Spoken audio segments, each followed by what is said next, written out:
All right, what is up, guys? Welcome back to the Omega Greed YouTube channel, where we do a whole bunch of fun things with cars and we learn how to work on all the cars together. In today's video, we are talking about the Jeep Wrangler JL, which it's not here in the garage with me today. The Velociraptor is outside the garage, but the Jeep is not here. Why? Well, because the lift kit is going on right now. And I figured this would be a good opportunity for me to talk about the lift kit that I'm getting on the Jeep. So that will be the next video, the reveal video of the lift kit with the new wheels and tires setup and everything like that. But in this video, I want to really talk about why I got what I got, because I think it's actually a really good topic for people, especially if you're thinking of doing a lift for your Jeep, like what's your goals for it and like what do you really want to accomplish with it. Now, for myself, the goal of my Jeep Wrangler was to be, well, I should say it still is, to be the ultimate daily / long hauler that goes off-road. We have taken this Jeep JL across the country twice, all the way from Los Angeles, California to Buffalo, New York.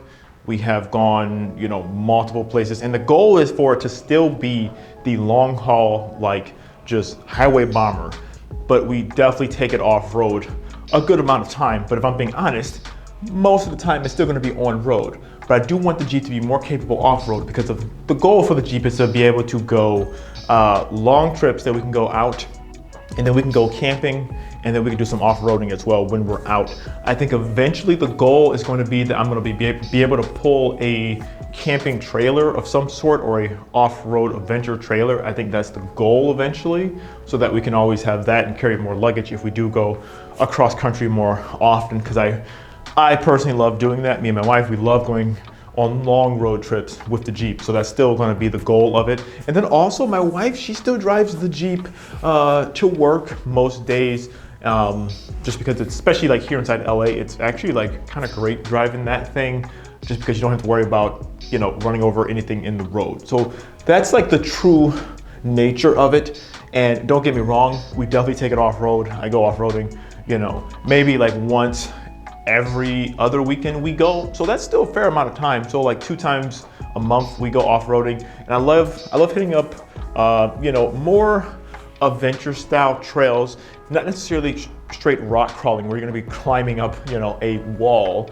I think maybe eventually I would like to do that more, but for right now the goal is really to be able to still do like more adventuring out into the wilderness, going places that you can't go inside like another vehicle. Obviously, I want the Jeep to still be capable off-road, but I still want it to be a good daily driver, or in a good driver on road.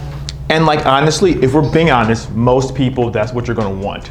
90% of the time the vehicle is going to be on road, unless it's going to be just your toy that you dedicate to the thing, is going to be off-road only. Then that makes more sense.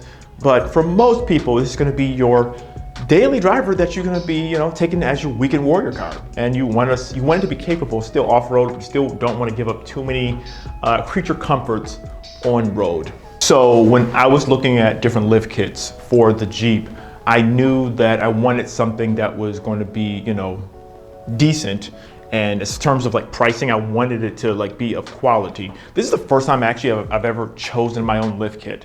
I've had multiple Jeeps in the past, but those Jeeps, either they had their own lift kits already put on them, or my old JK, I just did a budget lift where I just got bigger tires, and that was pretty much it. It drove a little bit better, but I didn't really do anything like substantial. This is the first time where I'm like, this is gonna be a true build where I'm not gonna skimp out on parts. I want this to be nice, because I plan on keeping this like vehicle for literally years and years and years. That's the goal. I normally get sick of cars after about a year and a half. If you've been a subscriber on my channel, you probably know I usually get sick of cars, and I usually trade them in or just like sell them or whatever after a couple years.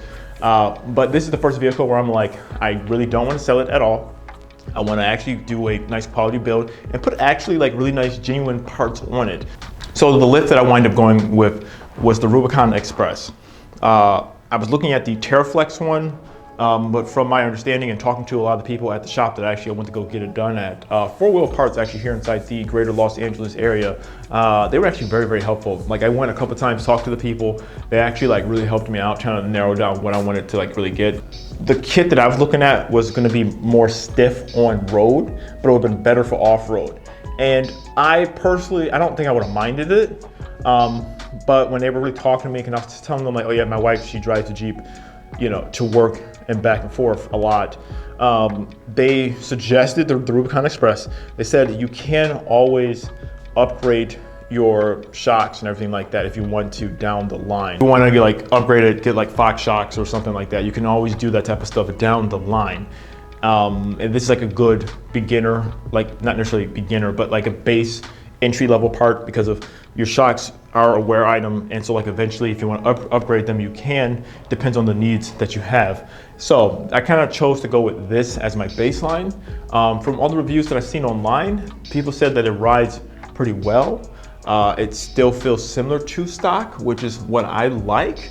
I do want the extra lift though, because it gives you more capability to have a better, you know, departure angle, and just you can go over more obstacles more easily. That's something that I did want, because of there are trails that we do go out, and I see certain paths or certain obstacles that I would like to tackle, but in the current form of the Jeep, I know that I probably couldn't do it. My Jeep is actually a sport, so I don't have any front and rear lockers or anything like that. But you can honestly get away with a lot of stuff as long as you're not doing anything crazy. The point is, I wanted something that's still gonna have some lift. So I got the 3.5-inch lift, and then I upgraded my tires as well. I'm still gonna be running my stock, well, they're technically Rubicon wheels that I bought off someone else. I bought some Rubicon wheels. I like those wheels. I was thinking about changing out the wheels, but I still kind of like the Rubicon wheels. I'm just upgrading to a 35. I believe the Rubicon has like a 33 stock, or it's like a 32.5, somewhere in that range. So I'm upgrading my tire size to have a little bit more girth. Just a little bit, just something a little bit bigger. So I'm getting the KO2s, which is what I had on my old Grand Cherokee, which I do like. I like that tire. It works fine and it gets the job done. Also, for me, the reason why I wanted to go to 35s and not go to 37s was because when you start going a little bit bigger in tire size and in even your lift size as well, then you're gonna have to start worrying about other components, like your drive shaft. Which is going to be, you know, the thing that actually spins your rear wheels from the motor as that's spinning. If it's going to be higher up, is you're going to be putting that at a much, you know, at a bigger angle, and then eventually you're gonna have to worry about that. You have to worry about other things. You might have to worry about re-gearing eventually. If it's like a little bit sluggish off the line, you could re-gear, get like a, you know, to fit the 37s, which, you know, it's a whole rabbit hole that you could go down. I think for me, 35 is a pretty good size. Yeah, because even on my old JK, that just had some 33s, and I thought it looked good without a lift kit on it at all. So I'm very curious to see how it's gonna feel now with a lift and 35s.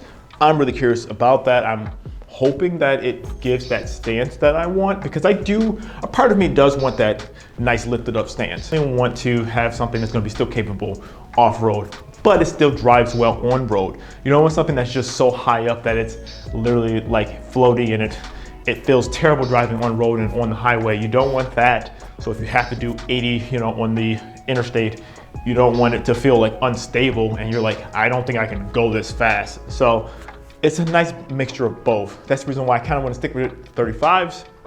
I know there are plenty of lift kits and stuff like that that you can get where you can fit 37s. Heck, you can fit 40s if you really wanted to.